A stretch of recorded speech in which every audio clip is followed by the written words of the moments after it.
CEC online lectures में आप सभी का स्वागत है। मैं हूं अरुणेश कुमार और आज हम बात करेंगे समाचार लेखन और आचार संहिता के बारे में। तो देखिए, ऐसा है कि जो लेखन का कार्य है वो हर एक माध्यम के लिए अलग अलग होता है। जब आप फीचर राइटिंग करते हैं या आप किसी मैगजीन के लिए लिखते हैं, नॉवेल लिखते हैं, स्टोरी लिखते हैं, तो सबका तरीका अलग होता है, सबका फॉर्मेट अलग होता है। आज हम अपने इस लेक्चर में बात करेंगे समाचार लेखन क्या होता है, कौन कौन सी वो शैलियां हैं, भाषा कैसी होनी चाहिए और समाचार का लेखन हम किस माध्यम के लिए किस तरह से करते हैं। अर्थात अखबार के लिए, न्यूज़पेपर के लिए कैसे लिखते हैं, रेडियो के लिए समाचार का लेखन कैसे होता है और टेलीविजन के लिए कैसे होता है। तो जैसा कि एक कॉमन सी बात कही जाती है कि जब आप न्यूज़पेपर के लिए लिखते हैं, अखबार के लिए लिखते हैं, तो अब आपको आंखों के लिए लिखना है। इसका अर्थ यह हुआ कि आपकी हेडलाइंस इतनी आकर्षक हो कि वो पाठक को आकर्षित करे और आपका पाठक पूरी खबर को सही तरह से पढ़ ले। वहीं पर रेडियो एक श्रव्य माध्यम है, वो उसे सुना जाता है, इसलिए आप रेडियो के लिए लिखते समय कान के लिए लिखिए, जो आपको कर्ण फ्री लगे, कानों को अच्छा लगे, ताकि आपका पूरा जो स्टोरी है, न्यूज स्टोरी है, उसको सुना जा सके। वहीं पर अगर हम बात करें टीवी के लिए, तो टीवी में दृश्यों के अनुसार लिखा जाता है, यानी आंखों के लिए। आपको आंखों और कानों दोनों के लिए लिखना है, ताकि जो विजुअल्स हैं, जो दृश्य हैं, उसके अनुसार आप लिखेंगे तो वो आपके दर्शक को अट्रैक्ट करता है। इसलिए टीवी में दृश्यों के अनुसार लिखा जाता है। अगर अब हम बात करते हैं कि समाचारों का वर्गीकरण किस आधार पर किया जाता है, देखिए कौन सा समाचार की कितनी वैल्यू है, न्यूज वैल्यू जिसको बोलते हैं, उसके अनुसार डिसाइड किया जाता है। मोटे तौर पर दो तरह के समाचारों का वर्गीकरण होता है। एक होता है हार्ड न्यूज, दूसरा होता है सॉफ्ट न्यूज। हार्ड न्यूज में ज्यादातर जो राष्ट्रीय खबरें हैं, राजकीय खबरें हैं, राजनैतिक समाचार हैं, शासन और प्रशासन से जुड़े हुए समाचार हैं, आतंकवाद है, नक्सलवाद है, मेडिकल है, कहीं कोई इमरजेंसी आ गई, किसी भी तरह का दंगा फसाद हो गया, अपराध हो गया, प्राकृतिक आपदाएं आ गईं, बाढ़ है, भूकंप है, तो इस तरह से जुड़े हुए जितने भी समाचार होते हैं वो सब हार्ड न्यूज में आते हैं। जबकि सॉफ्ट न्यूज में थोड़ा सा मनोरंजन का भाग शामिल होता है। मनोरंजन जगत से तात्पर्य फिल्मों से है, टेलीविजन से है। आजकल OTT प्लेटफॉर्म आ गया है, over the top digital platform, Netflix, या फिर आप देखते होंगे कि किस तरह से ऐप आ गए हैं जिसमें वेब सीरीज आती हैं, मूवीज आती हैं। तो ये सब सॉफ्ट न्यूज का पार्ट है। वहीं पे अगर हम बात करते हैं कि चाहे आप हार्ड न्यूज लिखें या सॉफ्ट न्यूज लिखें, लेखन की जो शैली है वो क्या होती है, अब हमें इस पर विचार करना है। तो देखिए, लेखन में 5W1H यानी 6 तत्वों का समावेश अनिवार्य माना जाता है। ये तत्व हैं क्या, कहां, कब, कौन, क्यों और कैसे। इन सारे सवालों का जवाब आपकी स्टोरी पर होना चाहिए। अब हम एक एक करके इसके बारे में बात करते हैं। जैसे क्या है, क्या ये पहला बेसिक एलिमेंट है। लोग पूछते हैं क्या हुआ। क्या हुआ का अर्थ यही है कि आखिर हुआ क्या। पेट्रोल के दाम बढ़ा दिए गए, लॉकडाउन बढ़ा दिया गया। क्या हुआ, लॉकडाउन बढ़ाया गया। फिर क्यों बढ़ाया गया, क्योंकि कोरोना के लगातार केस बढ़ रहे हैं। कहां पर बढ़ाया गया, दिल्ली में बढ़ाया गया, महाराष्ट्र में बढ़ाया गया, आपको लोकेशन बताना है। कब बढ़ाया गया, कब से कब तक का, यानी ड्यूरेशन, समय आपको बताना है। और कौन, ये समाचार किन लोगों से प्रभावित है, किस विषय से प्रभावित है, ये आपको बताना है। और क्यों बढ़ाया गया, यानी अगर लॉकडाउन बढ़ाया जा रहा है तो क्यों बढ़ाया जा रहा है, उसका रीजन क्या है, यानी उस समाचार की पृष्ठभूमि क्या है, इसके बारे में भी आपको बताना है। और कैसे, अब किन बातों का आपको ध्यान में रखना है, किस तरह से आपको इस लॉकडाउन से जुड़े नियम कानूनों का पालन करना है, ये जानकारी भी आप अपनी न्यूज स्टोरी में बता सकते हैं। इसलिए ये सबसे मूल भाग है न्यूज राइटिंग का, जिसको कहते हैं बेसिक। अब हम बात करते हैं कि कौन कौन से समाचार लेखन के तत्व होते हैं। देखिए, सबसे प्रमुख बात होती है सत्यता, सच्चाई। आपकी खबर कोई नॉवेल नहीं है, कोई किसी फिल्म की स्टोरी नहीं है। समाचार वही होता है जिसमें सच्चाई होती है, जो रियल फैक्ट्स होते हैं।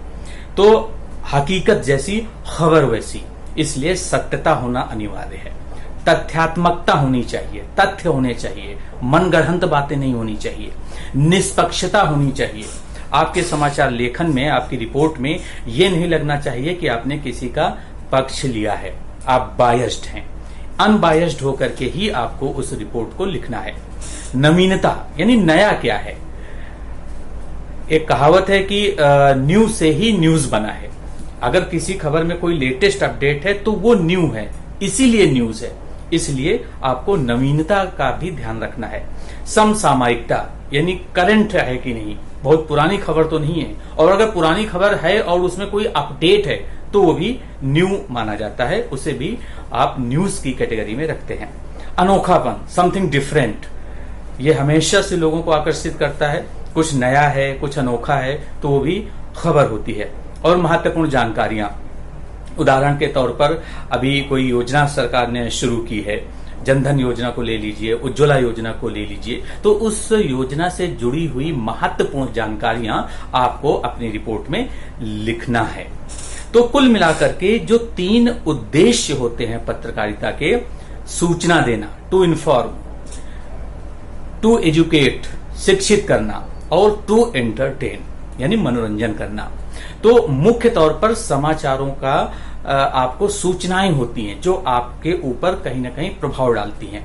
इसलिए एजुकेशन, इंफॉर्मेशन और एंटरटेनमेंट, इससे जुड़ी हुई समाचारों को प्रमुखता दी जाती है। अब हम बात करते हैं कि कौन कौन सी वो प्रमुख शैलियां हैं जिसमें समाचार लिखे जाते हैं। तो एक बहुत ही प्रभावी शैली है, उसको बोलते हैं इन्वर्टेड पिरामिड स्टाइल, अर्थात उल्टा पिरामिड शैली। ये सबसे बुनियादी सिद्धांत है और ये सबसे सरल, सहज, उपयोगी और व्यवहारिक सिद्धांत है। इसका अर्थ क्या होता है? इसका अर्थ होता है कि समाचारों को उनके वैल्यूज के अकॉर्डिंग, उनके इम्पोर्टेंस के अकॉर्डिंग, उनको कितने महत्वपूर्ण हैं उसके अनुसार उसको घटते क्रम में लिखना है। यानी सबसे पहले आपको सबसे महत्वपूर्ण बात लिखनी है, किसी भी समाचार से जुड़ी हुई महत्वपूर्ण बात सबसे पहले लिखनी है, फिर उससे कम महत्वपूर्ण बात, और सबसे लास्ट में सबसे कम महत्वपूर्ण बात लिखनी है। तो इस तरीके से मुख्य तौर पर इसमें 3 एलिमेंट होते हैं। पहला होता है इंट्रो या लीड। इसका अर्थ है कि ये समाचार का पहला पैराग्राफ होता है, जहां से कोई समाचार शुरू होता है। हेडलाइंस के बाद जब पहला पैराग्राफ आता है उसको ही इंट्रो बोलते हैं। और एक अच्छे इंट्रो में 35 से 50 वर्ड्स अर्थात 35 से 50 शब्दों से ज्यादा प्रयोग नहीं करना चाहिए। इसके बाद दूसरे पैराग्राफ में आप बाकी डिटेल दे सकते हैं। और 5W1H का प्रयोग करना चाहिए। क्या हुआ, ये बात जो खबर में आपके पहले पैराग्राफ में आना चाहिए, अर्थात ये पता लगना चाहिए कि आपकी स्टोरी क्या है, क्योंकि तभी उसी के अनुसार आप बाकी रिपोर्ट को लिखेंगे। अब हम बात करते हैं दूसरे एलिमेंट की। तो पहला एलिमेंट मैंने आपको इन्वर्टेड पिरामिड स्टाइल में बताया कि इंट्रो कैसे लिखते हैं, लीड कैसे लिखते हैं। सबसे इंपॉर्टेंट जो पैराग्राफ होता है उसको लीड बोलते हैं, पहला पैराग्राफ होता है, और उसमें क्या हुआ यानी पहला जो W है उसका जवाब मिलना चाहिए। इसके बाद दूसरा एलिमेंट होता है बॉडी। समाचार लेखन में ये मुखड़े में तथ्यों की जो व्याख्या है, यानी जो इंट्रो में आपने इंपॉर्टेंट पॉइंट्स लिखे हैं उसकी डिटेल में एक्सप्लेनेशन आप बॉडी में लिख सकते हैं। और इसके अलावा जो आपको 5W और 1H बताया है उसमें जो व्हाट वाला W है वो तो आपने इंट्रो में बता दिया। इसके बाद दूसरे जो W हैं, व्हाई एंड व्हेयर, हाउ, तो ये इन सवालों के जवाब आपको बॉडी में लिखना है। और जो तीसरा महत्वपूर्ण टर्म है वो है निष्कर्ष। आखिरकार इस खबर का क्या आउटपुट आएगा, क्या प्रभाव पड़ेगा एक जन सामान्य के लोगों पर। तो ऐसे में आप इसको इस तरह से भी समझ सकते हैं, PPF फॉर्मेट, यानी प्रेजेंट, जो लेटेस्ट अपडेट है, इंपॉर्टेंट जानकारी है, वो आप पहले पैराग्राफ में लिखेंगे, लीड में लिखेंगे। फिर पास्ट यानी बॉडी, उससे रिलेटेड और महत्वपूर्ण जो तथ्य हैं वो आप बॉडी में लिखेंगे, बैकग्राउंडर भी लिख सकते हैं। और लास्ट में होता है एफ। एफ का मतलब होता है फ्यूचर, यानी अब वो स्टोरी किस तरीके से हमारे और आपके जीवन को प्रभावित कर सकती है, उसके बारे में भी आप फाइनल पैराग्राफ में लिख सकते हैं। अब बात करते हैं समाचार की भाषा और शैली पर।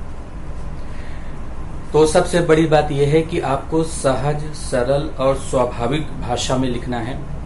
कठिन और साहित्यिक शब्दों के प्रयोग से बचना है। इसके अलावा आपको संपादन की भी जानकारी होनी चाहिए। सरल भाषा में, संक्षेप में छोटे छोटे वाक्य आपको लिखना है, छोटा सा पैराग्राफ लिखना है और क्रमबद्ध रूप में समाचारों को प्रस्तुत करना है। अगर आप अखबार के लिए लिख रहे हैं तो आप इन्वर्टेड पिरामिड स्टाइल में लिखिए। न्यूज़पेपर के लिए भी उसमें लिख सकते हैं, टीवी के लिए भी और रेडियो के लिए भी। तो लेखन की शैली में अंतर होता है, फॉर्मेट में अंतर होता है। तो अगर न्यूज़पेपर की बात करें तो कम से कम 150 शब्दों में और अधिकतम 400 शब्दों में आपको लिखना है। समाचार संपादक का कार्य होता है कि वो जितनी भी खबरें आई हैं उनको संपादित करे। कॉपी एडिटर जो होता है वो कॉपी रिपोर्टर की कॉपी को चेक करता है।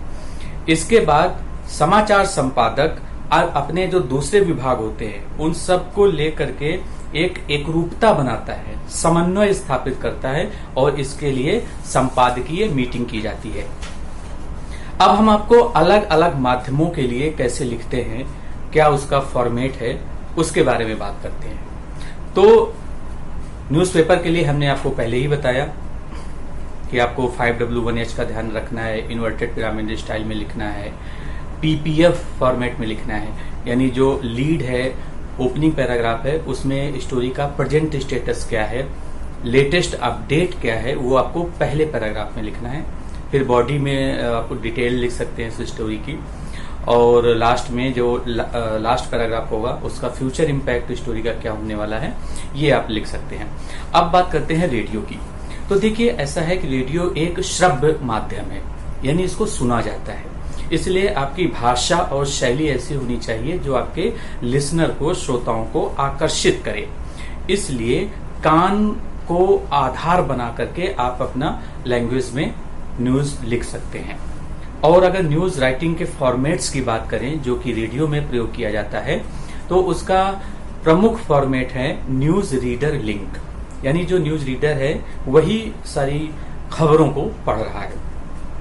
अगर किसी न्यूज स्टोरी में कोई बाइट भी है तो उसको न्यूज रीडर बाइट फॉर्मेट कहते हैं।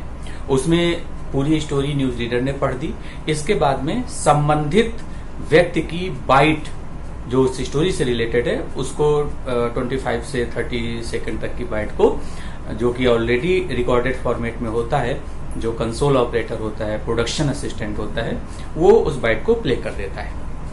तीसरा फॉर्मेट होता है वॉइस कास्ट या वॉइस डिस्पैच। इसमें यह होता है कि जो न्यूज रीडर का लिंक है उसने पढ़ा और इसके बाद ये बोल दिया कि ब्यौरा हमारे संवाददाता से। इसका अर्थ यह हुआ कि जो रेडियो का रिपोर्टर है उसने जो रिपोर्ट फाइल की है तो उस रिपोर्टर की रिपोर्ट को अटैच करके जब लिखा जाता है तो वो वॉइस कास्ट या वॉइस डिस्पैच कहलाता है। और अंतिम जो फॉर्मेट है वो है कैप्सूल।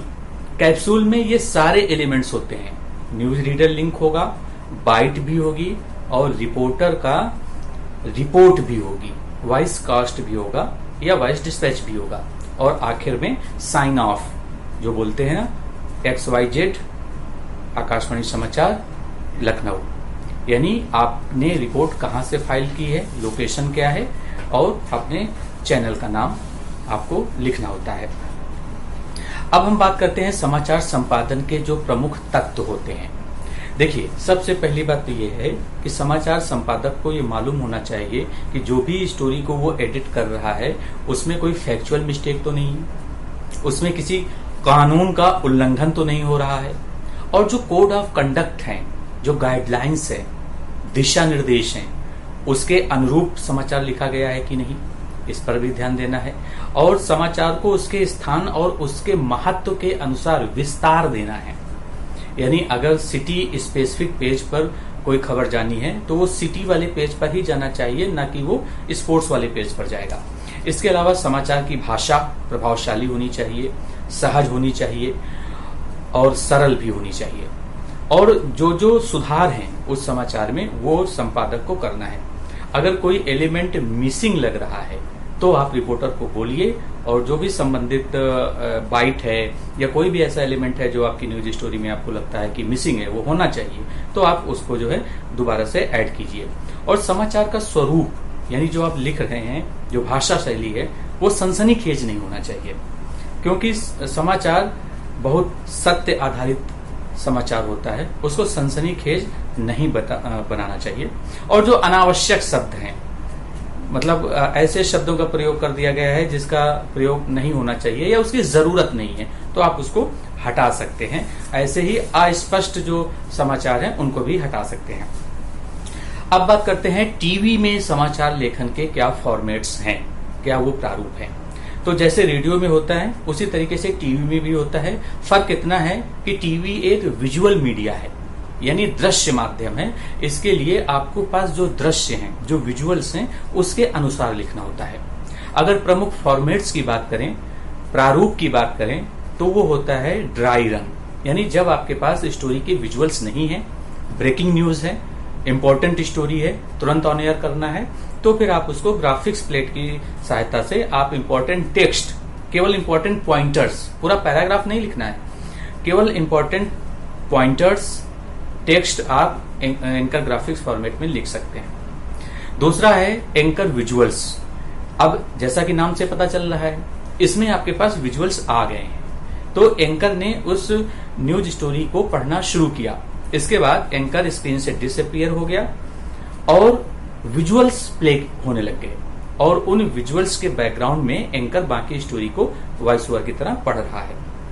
तीसरा फॉर्मेट होता है एंकर विजुअल बाइट। अब इसमें उसी स्टोरी की से संबंधित कोई बाइट आ गई तो उस बाइट को भी इंक्लूड कर लिया जाता है। और अंतिम फॉर्मेट होता है पैकेज। ये सबसे ज्यादा पॉपुलर फॉर्मेट है और इंपॉर्टेंट फॉर्मेट है, क्योंकि इसमें एंकर लिंक होता है, वॉइस ओवर होता है, बाइट होता है और पीटीसी होता है, पीस टू कैमरा। जब किसी स्टोरी को कंक्लूड करता है एक रिपोर्टर कैमरे के सामने आकर के 20 से 30 सेकंड में वो अपनी बात रखता है। ऐसे में ध्यान देना यह है कि रिपोर्टर को ऐसी कोई बात नहीं पीटीसी में बोलनी है जो कि पहले ही वॉइस ओवर में या एंकर लिंक में बताया जा चुका है। अब हम बात करते हैं समाचारों की आचार संहिता के बारे में। देखिए, कोड ऑफ कंडक्ट, गाइडलाइंस, ये बहुत इंपॉर्टेंट है। तो हमें सबसे पहले मालूम होना चाहिए कि सरकार ने क्या दिशा निर्देश तय कर रखे हैं और उन दिशा निर्देशों का हम कितना पालन करते हैं। तो इसलिए आचार संहिता की जानकारी होना बेहद जरूरी है। तो सबसे प्रमुख बात यह है कि पत्रकारों को समाचार, विचार और प्रचार, इन तीनों शब्दों में अंतर स्पष्ट रखना चाहिए। समाचार लेखन करते समय ध्यान में रखना चाहिए कि आप समाचार ही लिखें, ऐसी भाषा शैली ना हो जिससे वो प्रचार लगे, और अपने जो निजी विचार हैं उसे भी आप समाचारों में नहीं लिखेंगे। इसके अलावा समाचारों को ध्यान में लिखिए आप, और ये भी ध्यान में रखिए कि आपका अपना कोई निजी स्वार्थ नहीं होना चाहिए।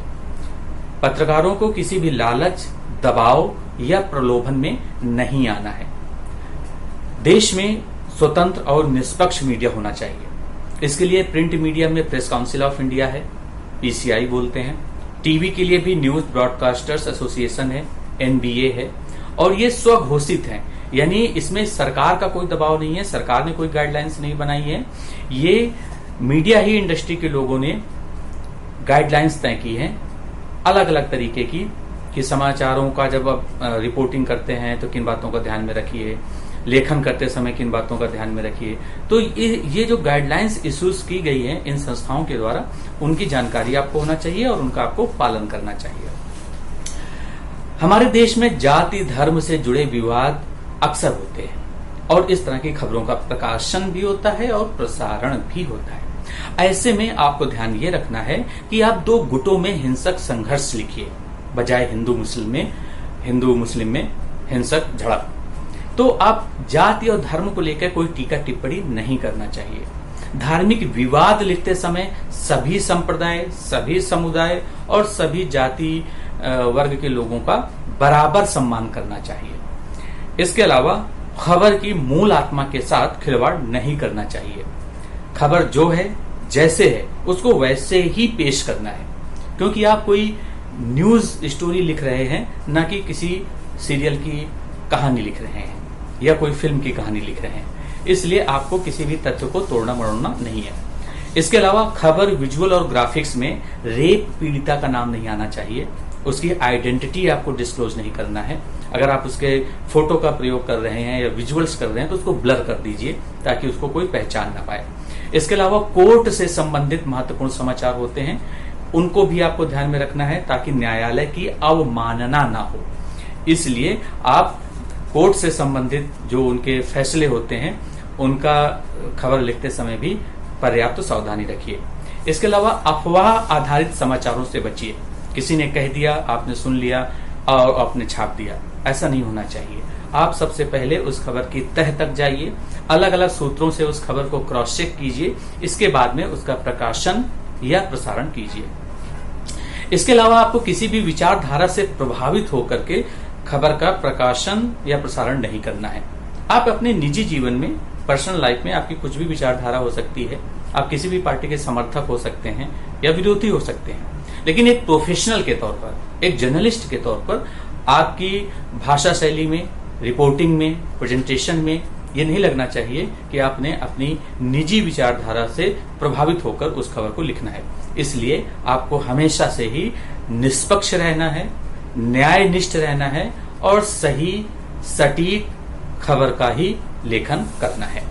तो इस तरह से हमने आपको अपने इस व्याख्यान में बताया कि समाचार को लेकर के क्या क्या आचार संहिता है, क्या गाइडलाइंस है, समाचार लेखन की शैलियां कौन कौन सी हैं और अलग अलग माध्यमों के लिए समाचार कैसे लिखा जाता है। इन सब की जानकारी हमने आपको अपने इस व्याख्यान में दी है। आप इस व्याख्यान के आधार पर अपनी प्रैक्टिस कीजिए, ऑब्जर्व कीजिए, न्यूज चैनलों को सिर्फ देखिए मत, उनका एनालाइज कीजिए, न्यूज़पेपर्स को सिर्फ पढ़िए मत, उसकी स्टडी कीजिए और देखिए कि किस तरह से ये समाचार लिखा गया है, इसमें क्या कमी है और क्या नए एलिमेंट्स ऐड हो सकते हैं। और इसके बाद आप एक स्टोरी को लीजिए जिसमें भी आपका इंटरेस्ट है और उसको लिख करके टीवी के लिए भी लिखिए, रेडियो के लिए भी लिखिए और न्यूज़पेपर के लिए भी लिखिए। इससे आपको फॉर्मेट्स में भी कंफ्यूजन जो आपका है वो दूर हो जाएगा और आपकी प्रैक्टिस भी हो जाएगी।